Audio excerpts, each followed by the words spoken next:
কোনোদিন কাবাগরের সামনে গেলে বা কোন আত্মীয় স্বজন গেলে বলবেন, কাবাগর দেখার সাথে সাথে প্রথম যখন কালো অংশটা চোখে পড়বে, যখন আপনি মসজিদে হেরমের গেট দিয়ে ঢুকবেন, যখন ওই Fahad gate, King Fahad gate আছে, যখন ঢুকবেন, অনেক দূর থেকে কালো কালো কাবাগরের একটু একটু দৃশ্য ভেসে উঠবে চোখের সামনে।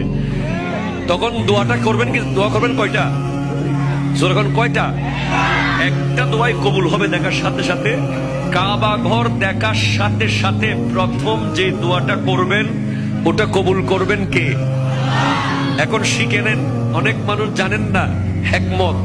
আপনি একটা দোয়া করবেন, একটাই শেষ, একটা সুযোগ পাবেন আপনি, কিন্তু আপনি এমন এক দোয়া করবেন যেন যতদিন ওখানে থাকেন প্রত্যেক দোয়া কবুল হয়ে যায়। এই হিকমতি দোয়াটা শিখে নেন। আপনি বলবেন, আল্লাহ আমি 10, 12, 15 যতদিন এখানে থাকবো, যত